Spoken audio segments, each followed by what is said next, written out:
Relative pronoun. Relative pronoun কেমন? আচ্ছা, খুবই গুরুত্বপূর্ণ রিলেটিভ প্রোনাউন। লিখেন প্রথমে নোট 1। নোট 1 লিখেন রিলেটিভ প্রোনাউন। রিলেটিভ প্রোনাউন হলো রিলেটিভ প্রোনাউন হলো এমন একটি প্রোনাউন। রিলেটিভ প্রোনাউন হলো এমন একটি প্রোনাউন যা একটি নাউন বা প্রোনাউন এ পরে বসে উক্ত নাউন বা প্রোনাউনকে নির্দেশ করে এবং উক্ত নাউন বা প্রোনাউনকে নির্দেশ করে এবং কনজাংশনের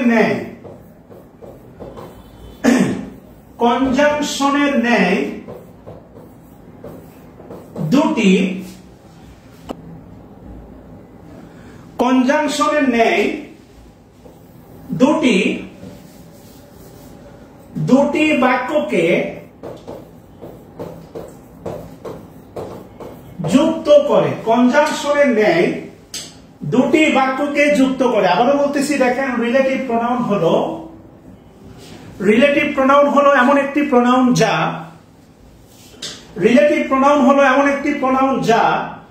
একটি নাউন বা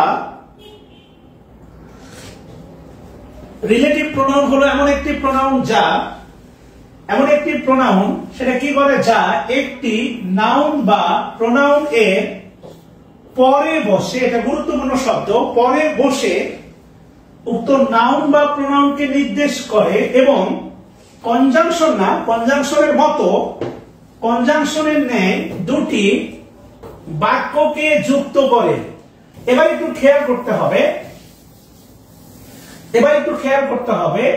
লিখেন রিলেটিভ প্রোনাউন গুলো একটু লিখেন হু, এরপরে লিখেন হচ্ছে আপনার হুম, হুম, এরপরে লিখেন হচ্ছে আপনার হুইচ, এরপরে লিখেন হচ্ছে আপনার হোয়াট, এরপরে লিখেন হচ্ছে আপনার দ্যাট, আর এরপরে লিখেন হচ্ছে আপনার বাট।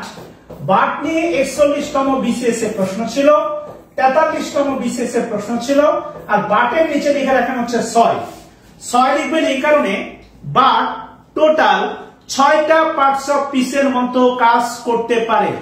আমাদের টোটাল পার্টস অফ পিস হচ্ছে আপনার 8টা, বাট একা 6টা পার্টস অফ পিসের মতো কাজ করতে পারে, আমরা ইনশাআল্লাহ দেখব। বাটও হচ্ছে রিলেটিভ প্রোনাউন এবং সত্যি কথা হচ্ছে এই বাট দিয়ে কমপ্লেক্স সেন্টেন্স গঠন করা যায়। এই বাট দিয়েও কমপ্লেক্স সেন্টেন্স গঠন করা যায়, আমরা দেখব ইনশাআল্লাহ। তাহলে লিখেন হু, হুম, হুইচ, হোয়াট, দ্যাট, এরপরে যোগ করে দেন বাট, আর বাটের উপর 3টা স্টার দেন, এক্সেপশনাল। বাট লিখে রাখেন 41, 43 বিসিএস, আর বাট থেকে লিখে রাখেন হচ্ছে 6, অর্থাৎ বাট টোটাল 6টি পার্টস অফ পিসের মতো কাজ করতে পারে এবং এই বাট থেকে তীর চিহ্ন দিয়ে লিখে রাখেন হচ্ছে কমপ্লেক্স। লিখেন কমপ্লেক্স সেন্টেন্স ও গঠন করা যায়। আমরা বিস্তারিত দেখব কমপ্লেক্স সেন্টেন্স ও গঠন করা যায়, এটা আমরা বিস্তারিত দেখব। বাট দিয়ে বক্স করে লিখে রাখেন কমপ্লেক্স সেন্টেন্স ও গঠন করা যায়, এটা সুন্দর করে লিখে রাখেন। কমপ্লেক্স, বাট দ্বারা কমপ্লেক্স সেন্টেন্স গঠন করা যায়। হুজ আলটিমেটলি রাজা আহসান আদনান, একটু ধৈর্য ধরেন, প্রশ্ন করেন না। হুজের ব্যাপারে আমরা কথা বলবো, সেটা হচ্ছে আপনি ভালো করে জানেন আই, প্রোনাউন আই থেকে হচ্ছে মি থেকে হচ্ছে আপনার মাই, এরপরে হচ্ছে আপনার হু সাবজেক্ট, এর অবজেক্ট হচ্ছে আপনার হোম। যেমন আই এর অবজেক্ট হচ্ছে মি, তাহলে আলটিমেটলি আই এর পজিটিভ অ্যাডজেক্টিভ হচ্ছে মাই। সেম হু এর অবজেক্ট হুম, এর পজিটিভ অ্যাডজেক্টিভ হচ্ছে আপনার হুজ। এই হুজ মূলত হয় রিলেটিভ অ্যাডজেক্টিভ অথবা ইন্টারোগেটিভ অ্যাডজেক্টিভ হয়। সো এই হুজ মূলত হয় দুটা রোল প্লে করে বাক্যে, একটা হচ্ছে রিলেটিভ অ্যাডজেক্টিভ আর একটা হচ্ছে ইন্টারোগেটিভ অ্যাডজেক্টিভ। অর্থাৎ দিন শেষে হুজ হচ্ছে অ্যাডজেক্টিভ, দুটো অ্যাডজেক্টিভ হতে পারে, একটা রিলেটিভ অ্যাডজেক্টিভ, একটা ইন্টারোগেটিভ অ্যাডজেক্টিভ। সমস্যা এই কারণে আলটিমেটলি হু, এরপরে হচ্ছে আপনার হোম, এরপরে হচ্ছে আপনার হুইস, এরপরে হচ্ছে আপনার দ্যাট, হোয়াট, বাট, এরাই হচ্ছে আপাতত রিলেটিভ প্রোনাউন। কথা ক্লিয়ার ভাই? সো আমরা সবগুলোই দেখবো, ধৈর্য ধরতে হবে। সো আয়ের দেখেন আপনি আয়ের অবজেক্ট কি ভাইয়া? আয়ের অবজেক্ট মি, আয়ের পজিটিভ কি? মাই। হুয়ের অবজেক্ট হচ্ছে আপনার হোম, হুয়ের পজিটিভ হচ্ছে আপনার হুস। ইন এ সেন্টেন্স দুটা রোল প্লে করতে পারে, একটা এটা হতে পারে রিলেটিভ অ্যাডজেক্টিভ, আর একটা হতে পারে ইন্টারোগেটিভ অ্যাডজেক্টিভ। সেম হু দ্বারা আপনি যদি প্রশ্ন করেন, খেয়াল করে দেখেন, হু দ্বারা যদি আপনি প্রশ্ন করেন, হু দিয়ে প্রশ্ন করলে এটা হবে ইন্টারোগেটিভ অ্যাডজেক্টিভ। আবার হু দিয়ে যদি আপনি বাক্য যুক্ত করেন এবং অ্যান্টিসিডেন্ট থাকে, এটা হবে relative pronoun. Sorry, interrogative adjective না, ইন্টারোগেটিভ প্রোনাউন। আর যদি যুক্ত করে তাহলে হবে রিলেটিভ প্রোনাউন। সো আমরা সবগুলো একটু দেখবো, একটু ধৈর্য ধরে শুনতে হবে। আশা করি বুঝতে পারছেন। আমরা দেখবো, সবগুলো একটু দেখবো, ধৈর্য ধরতে হবে। আমরা বিস্তারিত দেখবো। তাহলে আমি যেখানে ছিলাম সেটা হচ্ছে বাট। 6টা পার্টস অফ স্পিচ হতে পারে। বাট 41 ছিল, 43 ছিল। বাট দ্বারা কমপ্লেক্স সেন্টেন্স গঠন করা যায়। লেখা হয়েছে কিনা বলেন?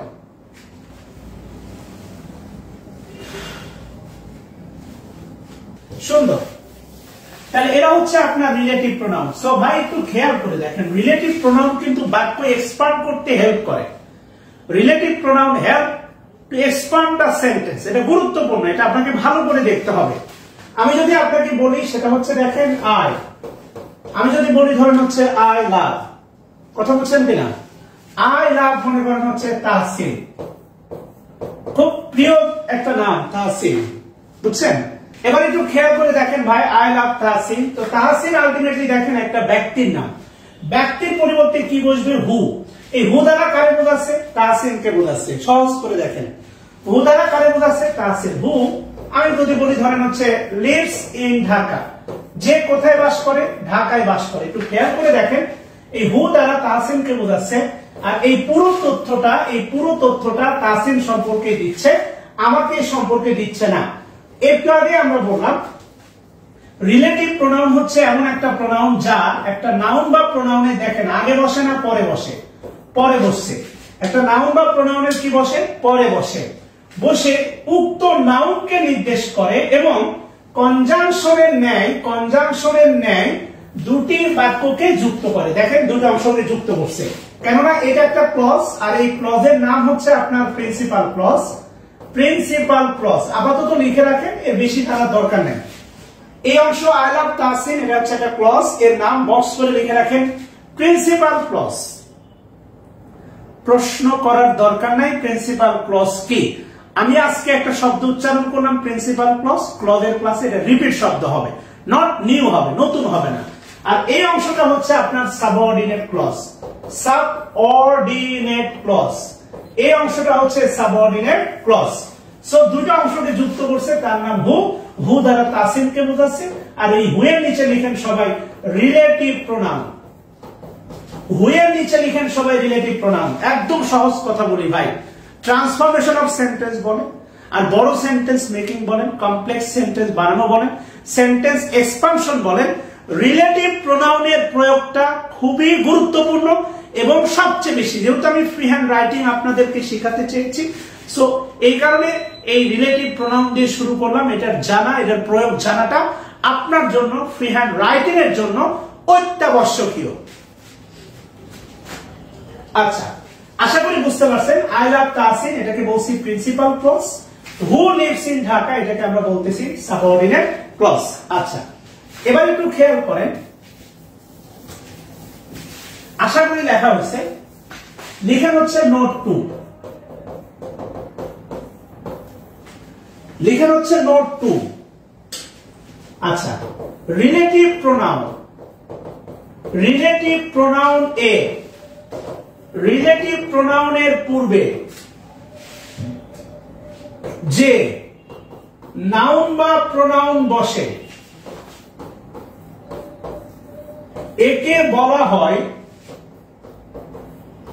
অ্যান্টিসিডেন্ট বা পূর্বপদ। রিলেটিভ প্রোনাউনের পূর্বে দেখেন ওই যে পূর্বে একটা শব্দ আছে, পূর্বে বসে, তাই হচ্ছে এর নাম হচ্ছে পূর্বপদ।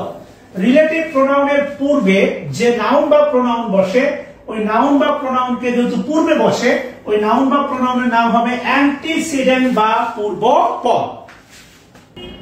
আচ্ছা, আশা করি লেখা হয়েছে। এবার একটু ভালো করে খেয়াল করে দেখেন, সেটা হচ্ছে রিলেটিভ প্রোনাউনের পূর্বে যে নাউন আমরা দেখলাম, আগের বাক্যটা একটু খেয়াল করেন। তাহসিন আমরা যে বাক্যটা দেখলাম, হু এর পূর্বে যে নাউন বা প্রোনাউন আমরা দেখলাম, অর্থাৎ রিলেটিভ প্রোনাউনের পূর্বে যে নাউন বা প্রোনাউন বসে একে বলা হয় অ্যান্টিসিডেন্ট বা পূর্বপদ। খেয়াল করে দেখেন, অ্যান্টিসিডেন্ট বা পূর্বপদ। এখন ধরেন আপনি জানেন আমি বিবাহিত, আপনি জানেন হচ্ছে আমি বিবাহিত,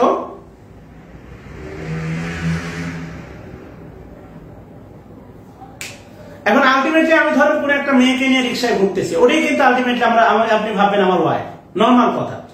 রিলেটিভ প্রোনাউনের পূর্বে যে নাউন বা প্রোনাউন বসবে এটাকে বলা হবে অ্যান্টিসিডেন্ট। এর একটা পরিচয় আমরা পেলাম, এর নাম হচ্ছে আপনার অ্যান্টিসিডেন্ট বা পূর্বপদ। এটা গুরুত্বপূর্ণ। আচ্ছা, প্রথম যে বাক্য ছিল I love Tahsin, I love Tahsin who, তো হু এর নিচে তো আপনি লিখছেন রিলেটিভ প্রোনাউন, আর তাহসিনের নিচে যদি ফাঁকা থাকে লিখে দেন অ্যান্টিসিডেন্ট, অ্যান্টিসিডেন্ট লিখে দেন, অ্যান্টিসিডেন্ট। এবার কিছু বিষয় একটু খেয়াল করেন, বিশেষ দ্রষ্টব্য দেন সবাই, বিশেষ দ্রষ্টব্য নাম্বার 1 দেন, দিয়ে লিখেন যে কোনো নাউন বা প্রোনাউনকে, যে কোনো নাউন বা প্রোনাউনকে অ্যান্টিসিডেন্ট বলা যাবে না। গুরুত্বপূর্ণ একটা হচ্ছে বিশেষ দ্রষ্টব্য, যে কোনো নাউন বা প্রোনাউনকে অ্যান্টিসিডেন্ট বলা যাবে না। রাস্তাঘাটে চলমান কোন একটা সুন্দরী মেয়ে, যে কোনো, আমার বউ বলা যাবে? যদি আপনার সামনে বলি আর এই মেয়েটা রিয়াক্ট করে, জুতা বৃষ্টি শুরু হয়ে যাবে, এবং সুযোগ পেলে আপনি নিজেও জুতা মারবেন। কথা বলেন নাই? রাস্তাঘাটে মেয়েদের সমস্যায় ছেলেরা নিজেদেরকে হিরো দাবি করে। ক্লিয়ার কিনা বলেন? হ্যাঁ, আশা করি বুঝতে পারছেন। যে কোনো নাউন বা প্রোনাউনকে আলটিমেটলি, যে কোনো নাউন বা প্রোনাউনকে অ্যান্টিসিডেন্ট বলা যাবে না। আমি যদি আপনার বলি ধরেন হচ্ছে আব্দুল্লাহ, আমি আপনাকে একটা নাউন বললাম আব্দুল্লাহ, খেয়াল করেন আব্দুল্লাহ, এটা একটা নাউন, এটাকে অ্যান্টিসিডেন্ট বলা যাবে না। কিন্তু আব্দুল্লাহর পরে যদি হু বসে যায়, হু আর আব্দুল্লাহকে, নাউন তো অবশ্যই, এই আব্দুল্লাহকে অ্যান্টিসিডেন্ট বলা হবে, কেননা এই হু দ্বারা কাকে বোঝাচ্ছে? আব্দুল্লাহকে বোঝাচ্ছে। সো যে কোনো নাউন বা প্রোনাউনকে অ্যান্টিসিডেন্ট বলা যাবে না। রাস্তাঘাটে ধাবিত কোনো মেয়েকেই চাইলেই আমার বউ বলা যাবে না। যে কোনো নাউন বা প্রোনাউনকে অ্যান্টিসিডেন্ট বলা যাবে না। খেয়াল করতে হবে, বিপরীত গুলো চিন্তা করতে হবে। বিশেষ দ্রষ্টব্য 2, বিশেষ দ্রষ্টব্য 2 তে লিখেন অ্যান্টিসিডেন্ট, অ্যান্টিসিডেন্ট হতে পারে, অ্যান্টিসিডেন্ট হতে পারে শুধুমাত্র, অ্যান্টিসিডেন্ট হতে পারে শুধুমাত্র নাউন এবং প্রোনাউন দুইজন। অ্যান্টিসিডেন্ট হতে পারে শুধুমাত্র নাউন এবং প্রোনাউন কয়জন? দুইজন। আমাদের টোটাল পার্টস অফ স্পিচ কয়টা রে ভাই? 8টা। টোটাল পার্টস অফ স্পিচ কয়টা? 8টা। তাহলে অ্যান্টিসিডেন্ট হতে পারে কয়জন? দুইজন। পারে না কয়জন? 6 জন। কথা বলছেন কিনা? পারে না কয়জন? 6 জন। অ্যান্টিসিডেন্ট কেন গুরুত্বপূর্ণ আমি আপনাকে বলতেছি। অ্যান্টিসিডেন্টটা গুরুত্বপূর্ণ কেন? অ্যান্টিসিডেন্টের উপর অনেক কিছু নির্ভর করতেছে। তাহলে অ্যান্টিসিডেন্ট হতে পারে শুধুমাত্র নাউন অথবা কি? প্রোনাউন। আমি যদি বলি দেখেন I am honest, I am honest who, I am honest দেখেন বলতেছে হু। এই অনেস্ট হচ্ছে আপনার দেখেন অ্যাডজেক্টিভ, হু হচ্ছে আলটিমেটলি অনেস্ট অ্যাডজেক্টিভ, আর অনেস্টকে কিন্তু অ্যান্টিসিডেন্ট বলা যাবে না। আর অ্যান্টিসিডেন্ট না থাকলে এদেরকে রিলেটিভ প্রোনাউন বলা যায় না, তখন এটা হয় কনজাংশন। এই বক্তব্যটা আমি লিখে দিব, এটা শুধু বোঝানোর সাথে বলা যে অ্যান্টিসিডেন্ট হতে পারে দুইজন, একটা নাউন আর একটা হচ্ছে pronoun. Total parts of speech হচ্ছে আমাদের 8টা। অ্যান্টিসিডেন্ট হতে পারে দুইজন, হতে পারে না কয়জন? 6 জন। আর অ্যান্টিসিডেন্ট কেন দরকার? অবশ্যই অ্যান্টিসিডেন্ট না থাকলে এই যে তালিকা দিলাম হু, হুম, হুইচ, এদেরকে আর রিলেটিভ প্রোনাউন বলা যাবে না, তখন এরা হয়ে যাবে কনজাংশন। আমি একজন পুরুষ মানুষ, আমাকে দিয়ে কি আমি হাজবেন্ড? না, আমার পাশে কোন একজন বিবাহিত, আমার বিবাহিত স্ত্রী থাকলে আমি কিন্তু তার স্বামী। আমি মানে পুরুষ মানে হাজবেন্ড এমনটা না, বিয়ে করতে হবে। হু মানে রিলেটিভ প্রোনাউন না, অ্যান্টিসিডেন্ট থাকতে হবে। হু মানে রিলেটিভ প্রোনাউন ব্যাপারটা এমন না। সো এই ব্যাপারগুলো আপনাকে একটু বোঝার চেষ্টা করতে হবে। অ্যান্টিসিডেন্ট যেমন আই এম অনেস্ট, হু, এই হু এর আগে আছে দেখেন একটা অ্যাডজেক্টিভ, আর অ্যাডজেক্টিভ কখনোই অ্যান্টিসিডেন্ট হতে পারে না।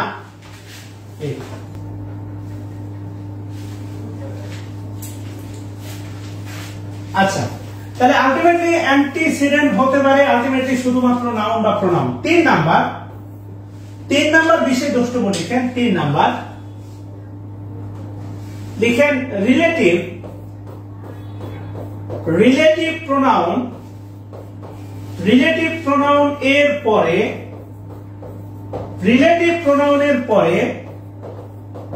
ফাইনাইট ভার্ব, রিলেটিভ প্রোনাউনের পরে ফাইনাইট ভার্ব নির্ধারিত হবে, রিলেটিভ প্রোনাউনের পরে ফাইনাইট ভার্ব নির্ধারিত হবে অ্যান্টিসিডেন্ট অনুসারে। রিলেটিভ প্রোনাউনের পরে ফাইনাইট ভার্ব নির্ধারিত হবে অ্যান্টিসিডেন্ট অনুসারে। রিলেটিভ প্রোনাউনের পরে ফাইনাইট ভার্ব নির্ধারিত হবে অ্যান্টিসিডেন্ট অনুসারে। এটা বলতে পারেন, এটা একটা সাবজেক্ট ভার্ব এগ্রিমেন্টের একটা নিয়ম বলতে পারেন। SVA সাবজেক্ট ভার্ব এগ্রিমেন্টের একটা নিয়মের মধ্যে এটা ফেলা যায়। রিলেটিভ প্রোনাউনের পরে ফাইনাইট ভার্ব নির্ধারিত হবে অ্যান্টিসিডেন্ট অনুসারে। কি অনুসারে? অ্যান্টিসিডেন্ট অনুসারে। রিলেটিভ প্রোনাউনের পরে ফাইনাইট ভার্ব নির্ধারিত হবে অ্যান্টিসিডেন্ট অনুসারে।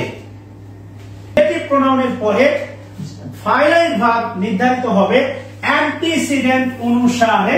এটা সাবজেক্ট ভার্ব এগ্রিমেন্টের মতো আমরা চিন্তা করতে পারি। আচ্ছা, 1 নাম্বার লিখেন, কি বলছে? লিখেন ইট is I who am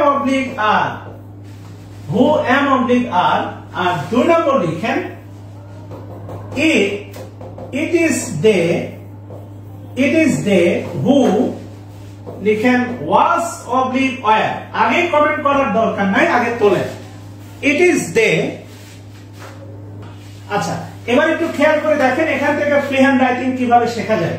ultimately এবার আমি যদি আপনাকে বলি, কেউ বলতে পারেন ইট ইজ আই, এতটুকুর বাংলা কি হবে? ইট ইজ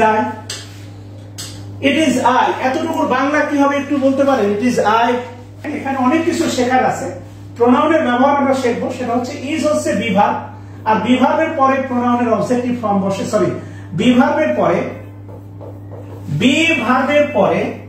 বিভার্বের পরে প্রোনাউন এর সাবজেক্টিভ ফর্ম বসে। এটা আপাতত লিখে রাখেন, আমরা সামনে আরো বিস্তারিত দেখব। বিভার্বের পরে যদি প্রোনাউন বসে, সেই প্রোনাউনের সাবজেক্টিভ ফর্ম বসে। এটা লিখে রাখেন আপাতত, আমরা বিস্তারিত আরো দেখব।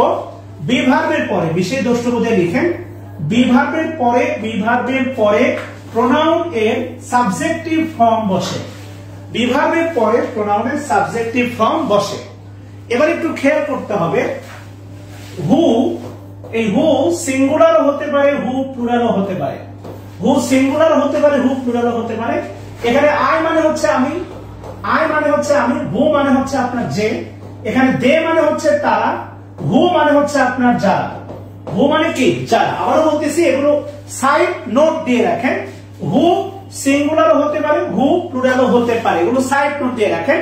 হু সিঙ্গুলার হবে না প্লুরাল হবে, এটা নির্ভর করে অ্যান্টিসিডেন্টের উপর। কিসের উপর? অ্যান্টিসিডেন্টের উপর। আবার বলছি, হু সিঙ্গুলারও হতে পারে প্লুরালও হতে পারে। হু সিঙ্গুলার হবে না প্লুরাল হবে, তা নির্ভর করে কিসের উপর? অ্যান্টিসিডেন্টের উপর। কেমন? আচ্ছা, তাহলে বিভার্বের পরে প্রোনাউনের সাবজেক্টিভ ফর্ম বসে, আর হু সিঙ্গুলারও হতে পারে আবার প্লুরালও হতে পারে। একটু ভালো করে একটু লক্ষ্য করেন বা খেয়াল করেন। তাহলে আই মানে আমি, হু মানে যে, তাহলে অ্যান্সার হবে এম। দে মানে তারা, হু মানে হচ্ছে যারা, তাহলে অ্যান্সার হবে হচ্ছে কি ওয়্যার। আচ্ছা, এখানে আরেকটা বিষয় আপনাকে বলি, অনেকের কনফিউশন তৈরি করে। অনেকেই চিন্তা করে এইভাবে যে স্যার এখানে তো আছে, অনেকে এইভাবে চিন্তা করে যে স্যার এখানে তো আছে দে, এখানে আর হবে কিনা। আবারও বলতেছি এখানে কোনোভাবে আর হবে না, কেননা এই ভার্বের সাবজেক্ট হচ্ছে দে না, এই ভার্বের সাবজেক্ট হচ্ছে ইট। সো দে থাকার কারণে কোনোভাবেই আর হবে না। এই ইজের সাবজেক্ট হচ্ছে আপনার ইট। বুঝাইতে পারছি? এটা অনেকের কনফিউশন তৈরি হয়। বিশেষ প্রশ্ন 4 দিয়ে লিখেন অ্যান্টিসিডেন্ট। অ্যান্টিসিডেন্ট না থাকলে, অ্যান্টিসিডেন্ট না থাকলে এদেরকে রিলেটিভ প্রোনাউন, অ্যান্টিসিডেন্ট না থাকলে এদেরকে রিলেটিভ প্রোনাউন, অ্যান্টিসিডেন্ট না থাকলে এদেরকে রিলেটিভ প্রোনাউন বলা যায় না। তখন এরা হবে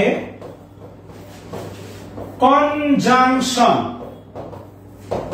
তখন এরা হবে কনজাংশন। অ্যান্টিসিডেন্ট না থাকলে এদেরকে রিলেটিভ প্রোনাউন বলা যায় না, তখন এরা হবে কনজাংশন। আচ্ছা, Prince Hamlet, thanks a lot to cooperate me. Antecedent না থাকলে এদেরকে রিলেটিভ প্রোনাউন বলা যায় না, তখন এরা হবে কনজাংশন। আপনি দাঁড়িয়ে আছেন একা, আপনাকে কাপড় বলা যাবে? পাশে যদি আরেকজন দাঁড়ায় তবে না আপনি কাপড়। এই যে এখন কাপড়, এখন আমি যদি একটা মুছে দিই তাহলে আপনাকে কাপড় বলা যাবে না। এই যে হু, দেখেন হু আর আমি যদি বলি ধরেন হচ্ছে রহিম, হু আর রহিম, খেয়াল করেন রহিমের জায়গায় হু এর জায়গায়। যখন আপনি রহিম আর হুকে পাশাপাশি বসাই দিবেন, হু আছে বলে রহিম হচ্ছে আপনার অ্যান্টিসিডেন্ট, আর রহিম অ্যান্টিসিডেন্ট বলেই হুটা হচ্ছে রিলেটিভ প্রোনাউন। একটা আরেকটার সাথে ওতপ্রোত জড়িত, এটা একটা আরেকটার সাথে নির্ভরশীল। এটা ওয়ান ওয়ে না, টু ওয়ে। এটা টু ওয়ে রিলেশন, একজন আরেকজনের জন্য পাগল মরিয়া। রিলেশনশিপে নরমালি যেটা হয়, ছেলে ডমিনেট করে, মেয়ে পাগলের মতো পিছে পিছে ঘুরে, আবার মেয়ে ডমিনেট করে, ছেলে পাগলের মতো ঘুরে বেড়ায়। যেমন লিখেন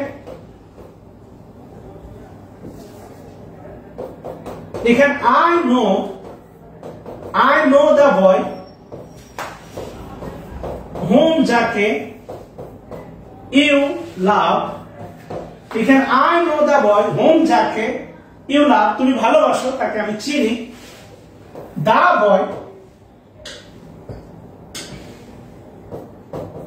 এখানে antecedent, the boy antecedent থাকার কারণে whom হচ্ছে আবারও বলি রিলেটিভ প্রোনাউন।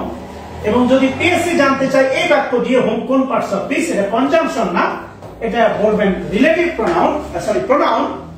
আর আরেকটা যদি বাক্য লিখি I know whom you love, I know whom you love। খেয়াল করে দেখেন হুমের পূর্বে আছে হচ্ছে আপনার নোটা হচ্ছে ভার্ব। আমরা পড়েছি অ্যান্টিসিডেন্ট হতে পারে দুইজন, একটা নাউন আর একটা হচ্ছে আপনার কি প্রোনাউন। সো আলটিমেটলি দেখেন এই হোমের পূর্বে কোনো অ্যান্টিসিডেন্ট নাই, এই হোমটাকে আমরা বলতে পারি কনজাংশন।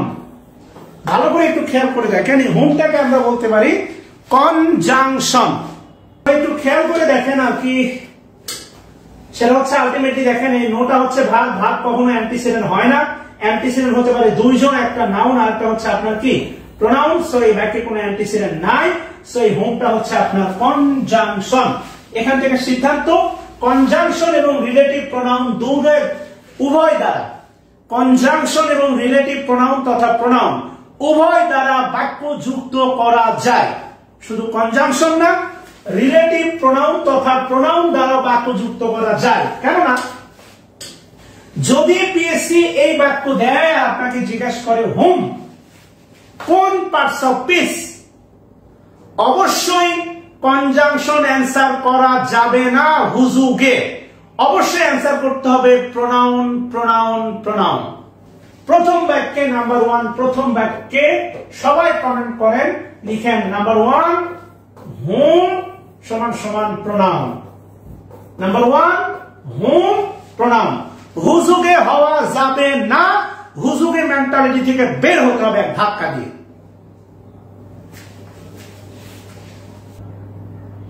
আচ্ছা, এবার আশা করি বুঝতে পারছেন আমাদের যে বিশেষ দ্রষ্টব্য 4টা নোট দিলাম, এই 4টা নোটই গুরুত্বপূর্ণ এবং এই বিশেষ দ্রষ্টব্যের যে 4টা নোট আছে এই 4টা নোট থেকে কারেকশন জাতীয় প্রশ্ন হয় প্রেরিতে এবং এই 4টা নোট খুবই গুরুত্বপূর্ণ হচ্ছে আপনার ফ্রি হ্যান্ড রাইটিং এর জন্য। আচ্ছা, এবার আসেন মানে বিশেষ দ্রষ্টব্যে যা দিলাম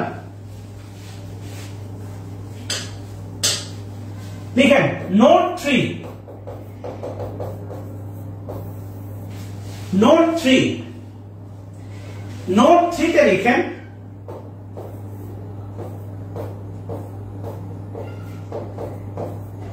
রিলেটিভ প্রোনাউন, রিলেটিভ প্রোনাউন এবং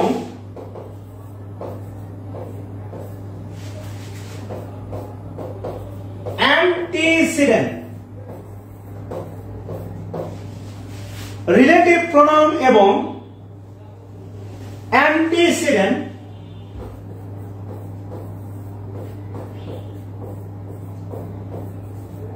পাশাপাশি বসবে। পাশাপাশি উদাহরণ হতে পারে, ব্র্যাকেট দিয়ে লিখবেন সবাই,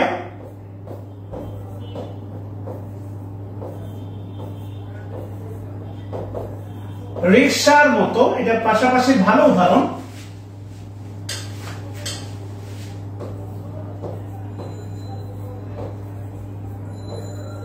অন্যথায়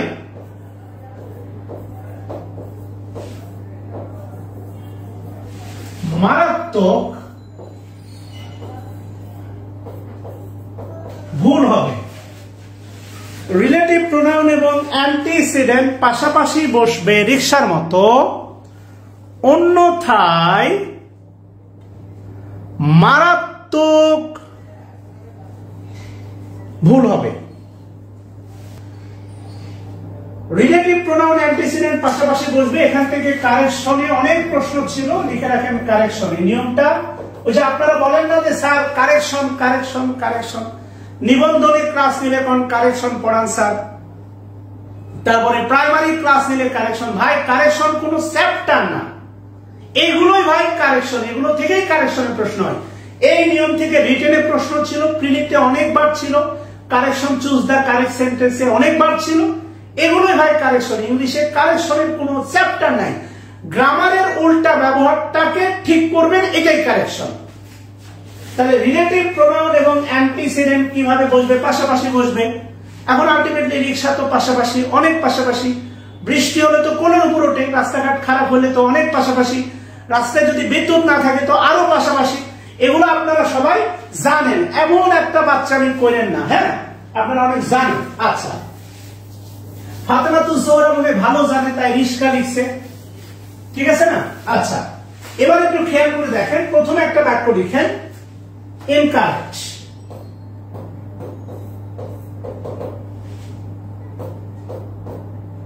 I saw a dead body. আমি অনুরোধ করে বলি, জোড়াত করে এই বাক্যের যদি আপনি কারেকশন জানেন, আল্লাহর দোহায় কমেন্টে লিখবেন না। যারা জানে না তারা চিন্তা করবে না, একটু চিন্তার অবকাশ দেন জোড়াত করে। I saw a dead body who was walking on the road. I saw a dead body who was walking on the road. এই বাক্যটা সবাই খাতায় তুলবেন। এবার একটু খেয়াল করে দেখেন, I saw a dead body who was walking on the road। আমি এই বাক্যটাকে শেখার সাথে আমি বলছি বাক্যটা ইনকারেক্ট।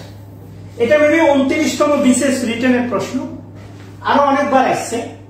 তো আলটিমেটলি আপনি শেখার স্বার্থে ধরে নেন বাক্যটা কারেক্ট, বাক্যে কোনো ভুল নাই, শেখার জন্য ধরে নেন বাক্যটা কি কারেক্ট। আচ্ছা, এবার দেখেন আছে হু, হু এর পূর্বে আছে dead body. Right or wrong এটা চিন্তা করতে বলি নাই, রাইট অর রং এটা চিন্তা করার দরকার নাই। এই হুটা হচ্ছে রিলেটিভ প্রোনাউন, আর এই ডেড বডিটা হচ্ছে আপাতত অ্যান্টিসিডেন্ট। হোক বা না হোক, বাক্যটা যেভাবে আছে আমরা যদি চিন্তা করি তাতে এটাই আসে। এখন আমি মনে করেন হচ্ছে বগুড়াতে ক্লাস নিতে গেছি, আমার ওয়াইফকে রেখে গেছি ঢাকায়। খেয়াল করেন, আমি বগুড়া ক্লাস নিতে গেছি, আমার ওয়াইফকে রেখে গেছি ঢাকায়, 3 দিনের ট্যুরে গেছি। ও এখন কারোর সাথে রিক্সায় ঘুরতেছে। রাইট অর রং এটা শরীয়ত সমর্থন করে কি করে না পরের কথা, ঘুরতেছে কিন্তু। এবং যখন ঘুরতেছে হুট তুলে বা হুট ছাড়া হাত ধরে, মানুষ তো আর দলিল দেখবে না, মানুষ দোষক দিয়ে যা দেখে তাই ভাববে যে হাত ধরেই যাচ্ছে লুতু পুতু টাইপের, এরা হাজবেন্ড মানে ওয়াইফ অথবা গার্লফ্রেন্ড বয়ফ্রেন্ড, এটাই ভাববে। তো এই কারণে আপনি একটু খেয়াল করেন, যেভাবে আছে একটু খেয়াল করেন, যেভাবে আছে তাতে হুটা হচ্ছে রিলেটিভ প্রোনাউন আর এই ডেড বডিটা হচ্ছে অ্যান্টিসিডেন্ট। কথা বুঝছেন ভাই? তাহলে আলটিমেটলি এই ডেড বডি হুটা হচ্ছে রিলেটিভ প্রোনাউন, এই ডেড বডি। এখন এই যে আলটিমেটলি এই তথ্য যে দেয়া আছে, এটা কিন্তু আপাতত হোক বা না হোক ডেড বডি সম্পর্কেই দিচ্ছে। কিন্তু সত্যি কথা কি, ডেড বডি কি হাঁটতে পারে না? তাহলে আলটিমেটলি এই হুয়ের অ্যান্টিসিডেন্ট ডেড বডি হবে না আই হবে? আই অথবা দা বয়, আই অথবা কি হতে পারে? দা বয়। এখানে আই না দিয়ে দা বয় দেন, বাক্যটা আরো ভালো হবে শেখাতে। দা বয়। অনেক আগে আমার মনে আছে জামালপুরের ডিসি ছিল, মনে আছে আপনার? জামালপুরের ডিসি। কথা বলছেন ভাই? এই হুটা চিন্তা করেন যে জামালপুরের ডিসি হু, আর আই বা দা বয় হচ্ছে তার ওয়াইফ। সে তার ওয়াইফকে রেখে কি করলো? তার সহকারীকে পাশে বসাই দিল। চিন্তা করেন। তাহলে এখন আপনি আমারে বলেন, জামালপুরের ডিসির পাশে কি তার সহকারী বসবে, না এই অ্যান্টিসিডেন্ট হিসাবে তার বউ বসবে? কারণ জামালপুরের ডিসির ওয়াইফ ছিল কিন্তু খুবই অল্প বয়স, আপনি দেখছেন। বাংলাদেশের এই ঘটনাগুলো সবাই জানেন। আমি আপনাকে বোঝানোর চেষ্টা করতেছি, এটা হাঁটার কাজ, মানে ভুল দিয়ে একটু শেখানোর চেষ্টা করতেছি। হাঁটার কাজটা কে করবে? ডেড বডি করবে না দা বয় করবে? অবশ্যই দা বয় অথবা আমি করব। কথা বলছেন কিনা? তাহলে যৌক্তিক ভাবে চিন্তা করেন, এগুলো মুখস্থ না, যৌক্তিক ভাবে চিন্তা করেন। হুয়ের অ্যান্টিসিডেন্ট কি হবে? ডেড বডি হবে না দা বয় হবে? বলেন তো ভাই।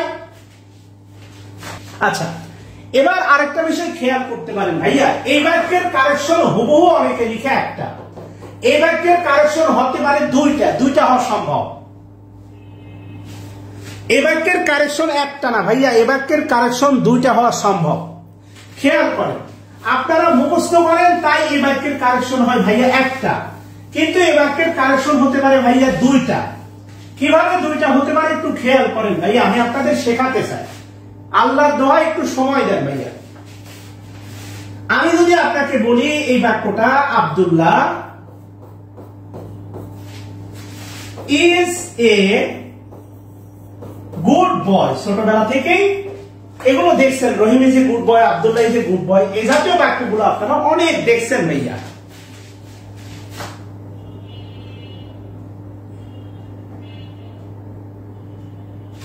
এই জাতীয় বাক্যগুলো অনেক দেখছেন। Abdullah is a good boy, খেয়াল করেন ভাইয়া, Abdullah is a good boy, এই বাক্যটা খুবই সহজ। Rahim is a good boy, you are a good boy, খুবই সহজ একটা বাক্য, Abdullah is a good boy. এখন আমি যদি আপনাকে বসাই, Abdullah who lives in Rajshahi, আমার কলিজার টুকরা ভাতিজা, ইজ এ গুড বয়, এই বাক্যটা দিলে আপনারা ক্যাশ পাবেন। বাক্যটা কিন্তু খুবই সহজ। কি বাক্যটা? Abdullah is a good boy. Who দ্বারা কারে বোঝাচ্ছে একটু খেয়াল করে দেখেন। হু, এই হু দ্বারা কারে বোঝাচ্ছে? হু দ্বারা কারে বোঝাচ্ছে? আব্দুল্লাহকে বোঝাচ্ছে। এখানে পার্ট কিন্তু আছে দুইটা, একটা পার্ট হচ্ছে Abdullah is a good boy, আর একটা পার্ট হচ্ছে হু lives in Rajshahi.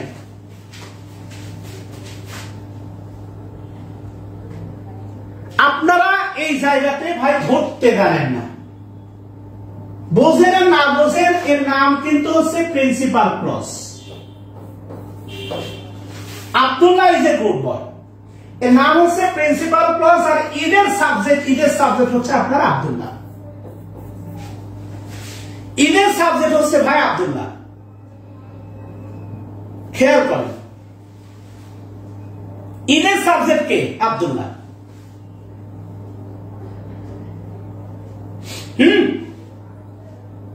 Abdullah is a good boy. Who দ্বারা কারে বোঝাচ্ছে? আব্দুল্লাহ। তাহলে হুটা হচ্ছে আপনার রিলেটিভ প্রোনাউন, আব্দুল্লাহ হচ্ছে অ্যান্টিসিডেন্ট। আব্দুল্লাহ হচ্ছে অ্যান্টিসিডেন্ট। আচ্ছা, এবার আপনার কাছে আমার প্রশ্ন, লিভস এর সাবজেক্ট কে বলতে পারেন ভাইয়া? লিভস এর সাবজেক্ট অর্থাৎ লিভস কাকে ফলো করতেছে ভাইয়া? লিভস কে বলতে পারেন ভাইয়া? লিভস এর সাবজেক্ট কে বলেন দেখি। আচ্ছা, আরো সহজ প্রশ্ন করি। আমি যদি আপনাকে বলি, সেটা হচ্ছে ইট ইজ আই হু ওয়াজ। আচ্ছা, হু এম, এম এর সাবজেক্ট কে? এম এর সাবজেক্ট কে? আই না হু?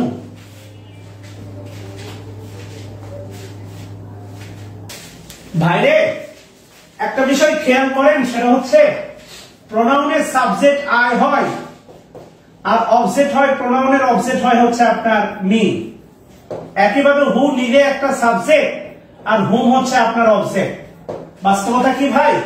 আলটিমেটলি এখানে আইটা অ্যান্টিসিডেন্ট, এম এর সাবজেক্ট কিন্তু ভাই হু, এম এর সাবজেক্ট হু। এখানে আলটিমেটলি লিভস এখানে থার্ড পারসন সিঙ্গুলার, তাই ভাবের সাথে এস বাই এস হইছে। আব্দুল্লাহ অনুসারে লিভস হইছে, কিন্তু লিভস এর সাবজেক্ট ভাই আব্দুল্লাহ না, লিভস এর সাবজেক্ট হচ্ছে আপনার হু। এখানে আব্দুল্লাহর ভূমিকা দুইটা, এটা হচ্ছে ঈদের সাবজেক্ট, এখানে ঈদ আসছে আব্দুল্লাহর জন্য, এখানে ঈদ আসছে আব্দুল্লাহর জন্য, আর এই হুয়ের অ্যান্টিসিডেন্ট হচ্ছে আব্দুল্লাহ। এখানে আব্দুল্লাহর ভূমিকা এই বাক্যে দুইটা। খালাতো বোন যদি গার্লফ্রেন্ড হয়, বউ হইতে পারে। আব্দুল্লাহর এই বাক্যের ভূমিকা হচ্ছে সে ঈদের সাবজেক্ট বা ঈদের headward. At the same time সেটা হচ্ছে হুয়ের অ্যান্টিসিডেন্ট, এবং এই লিভস এর সাবজেক্ট হচ্ছে হু। কারণ হু নিজে একটা সাবজেক্টিভ ফর্ম প্রোনাউনের। আপনারা বেশিরভাগই হুদুকে অ্যান্সার দিচ্ছেন। অ্যান্টিসিডেন্ট অনুসারেই ভার্ব নির্ধারিত হচ্ছে, কিন্তু এই ভার্বের সাবজেক্ট আই না, এই বাক্যের সাবজেক্ট হচ্ছে হু। আব্দুল্লাহ অনুসারে লিভস, কিন্তু এই বাক্যের লিভস এর সাবজেক্ট আব্দুল্লাহ না, লিভস এর সাবজেক্ট হচ্ছে আপনার হু। বোঝা লাগবে ভাই। আচ্ছা, এবার একটু খেয়াল করে দেখেন, এই বাক্যটাও যদি আমরা এভাবে একটু চিন্তা করি, এই বাক্যটাও যদি সাজাতে চাই, এখানে ছিল হচ্ছে দা বয়। কি বয়? দা বয়। খেয়াল করে দেখেন, আমরা বলতে পারি দা বয়। কি বলতে পারি? The boy saw a dead body. তাহলে এই বাক্যের কারেকশন হতে পারে দুইটা। Number one, the boy saw a dead body. তাহলে এবার বলতে পারি বাকি ছিল who was walking on the road. খেয়াল করেন, ওই যে দা বয়, তাহলে আলটিমেটলি দেখেন, একটু খেয়াল করেন, ওই যে আব্দুল্লাহর বাক্যটার মতো ভাঙেন। স এ ডেড বডি, স। বালকটি, এই যে বালক, দা স, বালকটি দেখেন আগের বাক্যের মতো, একটু খেয়াল করেন আগের বাক্যের মতো। দা boy saw a dead body, বালকটি, কোন বালকটি? হু যে was walking on the road. অর্থাৎ দেখার কাজটাও, মানে মৃতদেহ দেখার কাজটাও বালকে করতে পারবে, হাঁটার কাজটাও দেখেন বালকে করতে পারবে। দেখেন দা হু আর দা বয় দেখেন পাশাপাশি বসে গেছে, হু আর দা বয় পাশাপাশি বসে গেছে।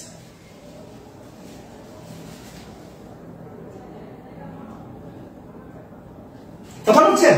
এটা একটা কারেকশন হতে পারে। নাম্বার টু হতে পারে, নাম্বার টু কারেকশন হতে পারে the boy, the boy was walking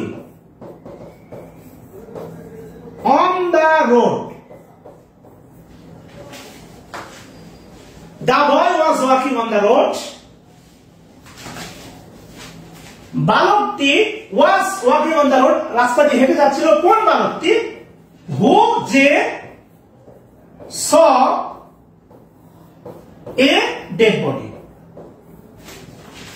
খেয়াল করেন, এটা আরেকটা কারেকশন দেয়া যাবে। was walking এর সাবজেক্ট হচ্ছে দা বয়, who হচ্ছে রিলেটিভ প্রোনাউন, দা বয় অ্যান্টিসিডেন্ট, আর এর সাবজেক্ট হচ্ছে হু। এই was walking এর সাবজেক্ট হচ্ছে কে? হু। খেয়াল করেন, এই দুইটাই কারেকশন দিয়ে দুই ভাবে বাক্য সাজানো যায়।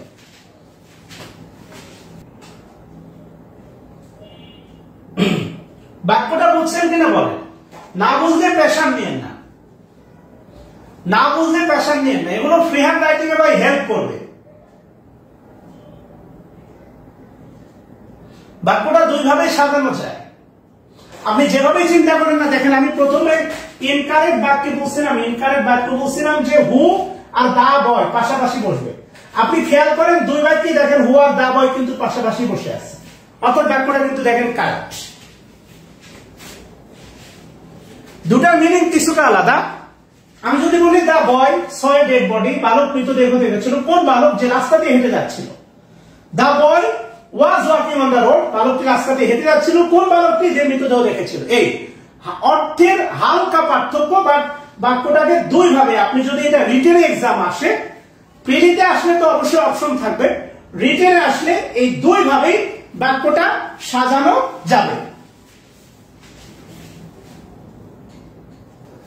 আচ্ছা, যদি হয় বুঝতে পারছেন কিনা বোঝার দরকার নেই, ক্লাসটা আরেকবার দেখেন, বোঝার দরকার নাই, এত প্রেশার নিয়েন না, এত ছোট্ট ইনকারেক্ট দিন।